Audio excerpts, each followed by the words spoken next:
now. Get the GSL with Cullen Wolf.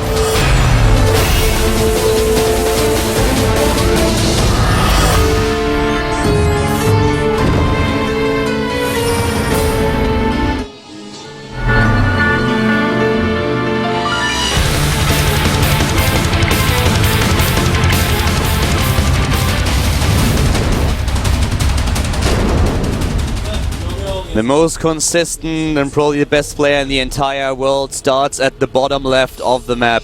It is the legendary Terran player called LGIM MVP. And he's ahead in the best of 3. He took game 1, took the map Entombed Valley, and now he's up on Daybreak against his opponent. Starting to the top right in blue, starting for Team MVP, it is MVP DongRaeGu. DongRaeGu. And, you know, he doesn't look too phased by Inner One. I had to say, though, he looks a little bit tired as if he's been practicing all night. He actually looks really calmed down. Yeah, you're right. It's not like the last game really affects him. He was, of course, a little bit sad and disappointed, but still, this is the best of 3, not a best of 1. This is not the up and downs. Yeah, he had his coach to support him there in the booth in between the games as well, and that's always very important. Coach Choi, a great coach. And talking about support, guys, of course, if you support either MVP or DRG, make sure that you add the 2 of them on Twitter. The Twitter account of DRG is actually MVP DongRaeGu, and the Twitter account of MVP is LGIM MVP. Add both of them and wish them good luck for the group. You can, of course, also add Wolf and myself on Twitter. Wolf is at ProxyWolf, and I'm at Kaldor. Yeah, just make sure, you know, you get in and start supporting these players. I feel like whenever I see one of these pro gamers' Twitters, I feel like not as many people as should be are following them. And even if you can't read Korean, some of these players tweet in only Korean, they actually feel it and really enjoy it when you follow them, just because they know that fans are out there supporting them. Exactly. If you see that people follow you on Twitter, that is always, you just feel that there is support there. That there are people who actually want to watch your games, or in our case, the cast. And so send them a message, because they read all that stuff, you know? So do we. We read every message people tweet us, and so do the pro gamers. So definitely speak your mind and tell them what you think. And well, currently what we have in this game is actually a very early gas for DRG. Coming back to the strategies itself, DongRaeGu in the last game went for 2 base into Infestor play, and then started to take his 3rd base a little bit later. Lined it up with a Burrow upgrade that he used to be a bit aggressive with his Infestors. Maybe showed his hand a bit too early and gave MVP the chance to get away with not too much damage done.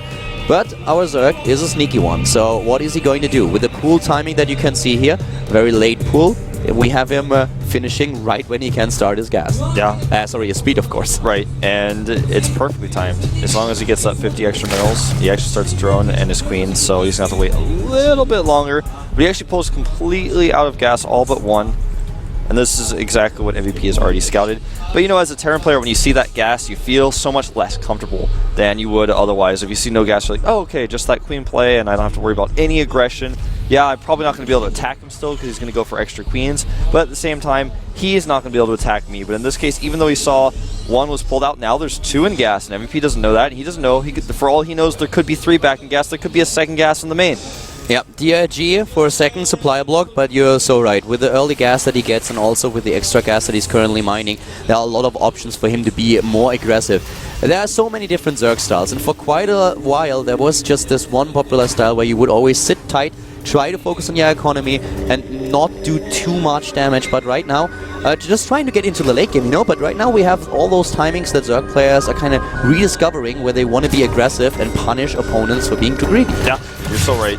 This scout is so important, and he actually manages to do it. He clicks on the gas, he sees there are 3 harvesters, he sees there is a ton of gas mined, almost 300 right now, about 250. So MVP is going to be very safe here. He's probably going to make some bunkers and be ready for aggression, because he's already seen that it looks like, hey, he's been mining that gas for a reason, I got to be prepared. And talking about the reason, we have the Latec now coming up once again roughly around the 6-minute mark, this time a little bit later than on Entombed Valley.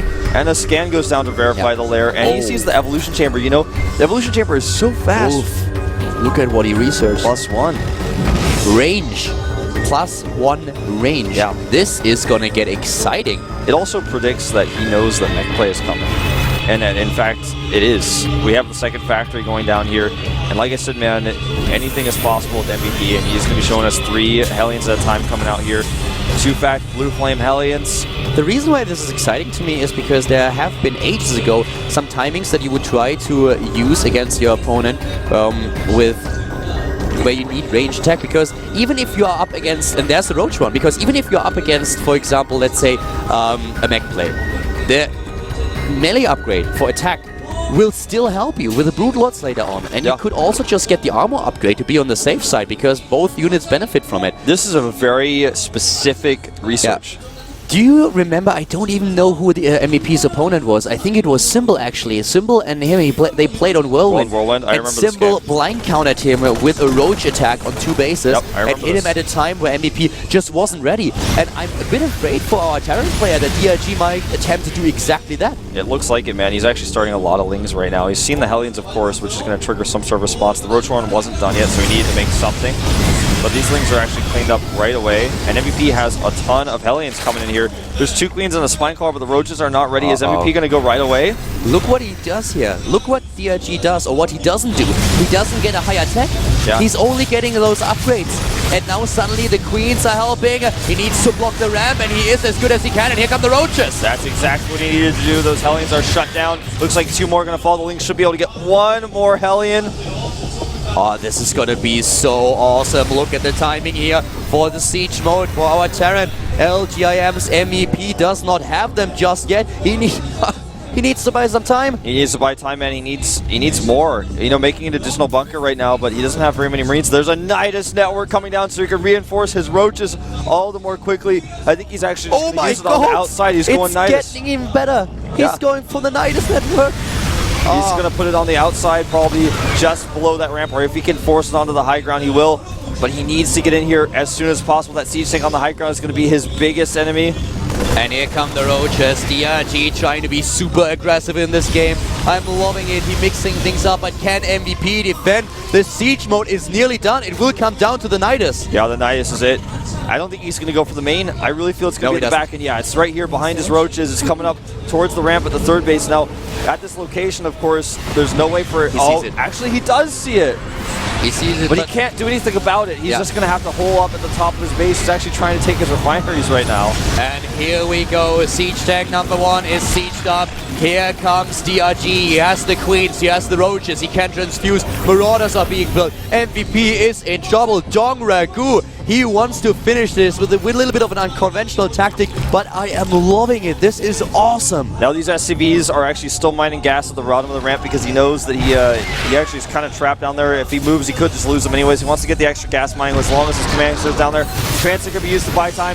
Here come the Roaches, the Overseers there for Vision. The Hellions want to add some extra splash. There are 3 siege tanks at the top, and I think he has to get out. Too much. That is simply too much. DRG has to follow this up. He is definitely denying mining at the natural now, but he will not be able to break through. He cannot enter this ramp. As soon as he's on the ramp, he will be obliterated by the tanks in the back.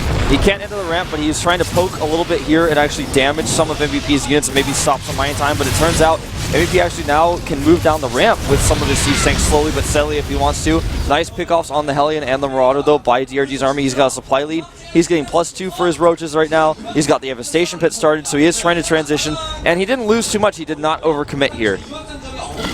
Oh, wow. Creep is being spread towards the natural. That will help him as well. Siege tanks on the high ground. And yeah, you're right. He's doing really well here.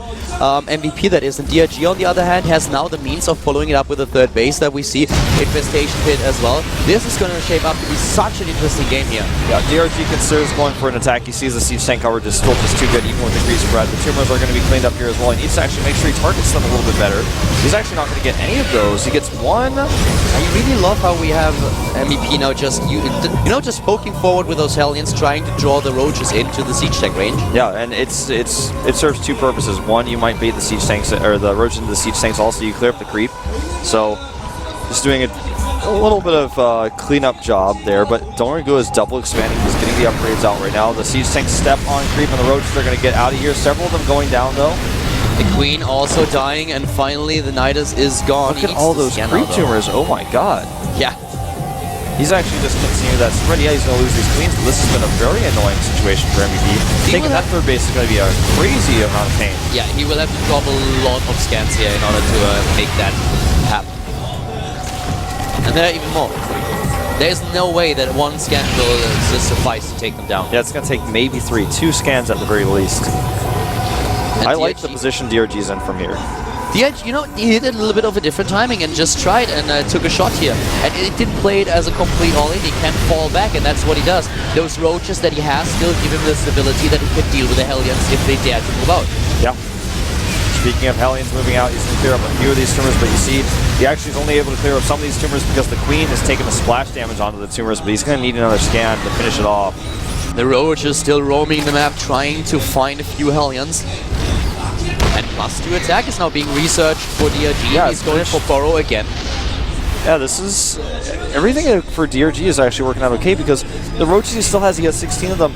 They're not a bad thing because normally when your opponent goes for a marine tank, you make roaches like that and it doesn't work out. Then you're like, well, I have these roaches, they're not very useful. But as DongRaeGu going against a mech composition knows, they're going to be very useful. Think about what we saw. We have, oh, nice catch here, taking down the Hellions. If you lose the base, it's actually not even about the minerals alone. The gas is the big problem. MVP for a long time could not mine from 4 refineries. He had to only rely on 2. Yeah. And that's not really enough if you want to go for a full on a max strategy.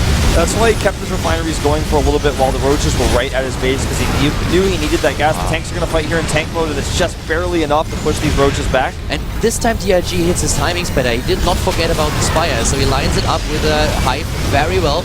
Loses a few roaches here though, and this could get a bit nasty. The question is, how much will MVP commit to this? He's just taking the 3rd base now, is trying to establish a 4th. We see the command center already flying to the top left, waiting for the creep to receive. This game is going to be, I feel, a story of MVP's macro. Can he actually keep up with the macro of DongRaeGu while he's behind here? This is going to be pretty insane. You know, look at the supply, 163 to 120. He's trying to take a 4th in the middle of the map. He's taken that 3rd base, but they're all very delayed. Can he catch up? Can he take every proper engagement against DongRaeGu and somehow come back in this game? Well, I think if his defense is good enough, DongRaeGu might just overcommit himself a little bit if he continues like this. The thing is, we have now finally... Yeah, that's what I want to talk about. Man. The turrets. DRG is trying to use the same strategy that he used against MVP in the last game, but MVP is like, no, it's not going to work twice. Yep. And now takes out the siege tank. This is not a fun situation for DongRaeGu's roaches, but they are doing so much damage here passively by denying that gas mining. Burying a few roaches and they're all trapping them. Yeah, really nicely done by MVP here. And this is what we're talking about. He actually narrows the gap in supply. It's even right now, but the Broodlords are going to be coming out soon, and that's going to change everything. MVP has slowly but steadily been adding 2 Vikings at a time out of that starport. He's now going to be up to 5, but that's not quite enough. He's going to need a 2nd starport soon. I love this best of 3 Wolf. This is awesome. This is StarCraft 2 as it should be. It's just beautiful. The game on Entombed Valley was already really entertaining, and now in this game both players are showing us just how good they are. I'm not afraid to switch things up a little bit, and this is exactly what you have to do at this level. These groups are so stacked. If you just rely on a standard game, then yeah, you might win it, but on the other hand, if you just mix things up a little bit, try and surprise your opponent, this is where brilliance is really shining through. Yeah, using these Marines, by the way, not only to free up the supply, but also to get some scouting information about where DRG's army is. He's going back, he doesn't want those Marines anymore. They're the first ones he put in the bunker originally. Now, MVP has 4 bases. As a meching Terran, if you have 4 bases, you go out of control. It's like a supernova that was waiting to explode and it's about to go off. Right now, DongRaeGu needs to do some damage economically, start denying these bases. Because even if he has his own 5th base going up to the bottom right, as far as cost efficiency goes, there's nothing better than mech.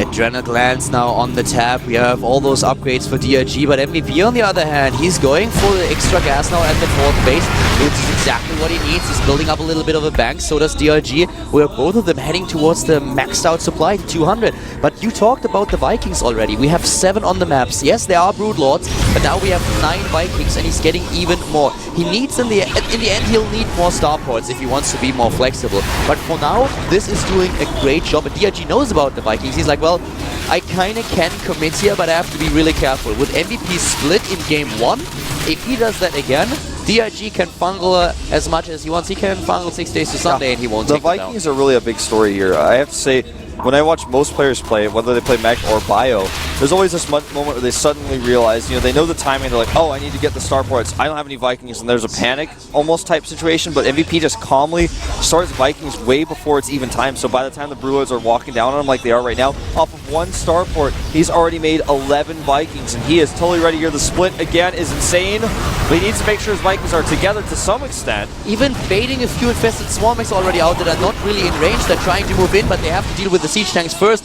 But DRG has a strong army. The army supply is 125 against 117. MVP sends a few tanks to the bottom right and takes it out. But this planetary, this is struggling. This is the point where DRG applies his most force. Yeah, I really love that DongRaeGu is attacking here, but he is a little bit vulnerable at his bases. We are seeing siege tank drive-bys down to the south, as you mentioned, and the one in the center is now being cleaned up. But MVP is dropping its supply. He's lost his very critical fourth base. He's got a lot of bank, but it's not going to last forever. The siege tanks now heading into the fourth base as well. More and more Vikings built by MVP, who added 2 starports. He's now on 3 starports. Can build 4 Vikings at a time. There's the bundle. The first one dropped. The ratio of units is just so good for DRG with how many queens. Vikings are not enough to deal with this many queens, the corruptors, and the investor support. DRG had the magic number of 8 brood lords and then supporting them with infestors, with queens, and with corruptors. This is what you want to have, and the supply for MVP is dropping. He's doing his best, but it's not enough. GG ties up the series. DongRaeGu taking a sip of his hot 6. DongRaeGu forcing the 3rd game here at the Blizzard Cup. And now it's MVP's map choice. Yep. And that's the advantage you get from taking the first game of the series. The final map pick is yours. MVP, man, looking like he just got a little bit interrupted. He was a little bit flustered, I would say, by that roach attack. It really affected his mining, and more importantly than the roach attack was the creep spread at the 3rd, I think. That's what really got him. Not being able to mine from 6 gases when you need to as a mech player really stifles how much siege tanks you get out. Slowed down his Viking production a little bit. It was definitely the economy that was a big problem for MVP. He had a lot of minerals and he made it work with those mules, but first of all, DRG forcing the natural to lift off and denying MVP the gas from the natural for a significant amount of time while he was on 2 mining bases, took his 3rd base, took his 4th base, and then MVP has a lot of trouble taking this 3rd. And yes, at the end he was on 4 bases, but just the time that he was on these 4 bases was not enough. DRG was already ready and pushed forward. Yep. Look at that Hydralisk, man. We didn't see that unit in the composition of the last game, but it's actually, whenever you see these little figurines they show on the GSL, I always feel like they look really fierce. I'd never look at a Hydralisk on someone's desk in like an office and be like, oh yeah, that Hydralisk looks pretty awesome. But at the GSL, when I look at this, I'm like, yeah, we got Proasses, we got Zergs, we got 1 Terran. That Marine in the middle is actually MVP himself. That Terran man, MVP himself, he chose Cloud Kingdom. This is the map where we'll see him against DRG, and it's gonna be pretty intense. In the Code S, as mentioned, DRG won with 2-0. This already changed. Cloud Kingdom is the next map. And funny as it is, Daybreak was one of the maps that DRG won in their last encounter in Code S. On Entombed Valley, MVP already turned things around, and now it's his map choice. He said, Cloud Kingdom is the map where I feel the most confident against you. That's the map that I'm gonna use. And DRG, you can see, he's juggling the hot pads, man. He knows that this is pretty tense. Game number 3, it all comes down to this in our first series of the Blizzard Cup Group A. The map, Cloud Kingdom, is the final proving ground for this. I am Wolf, with me is Kaldor, and let's jump right into things.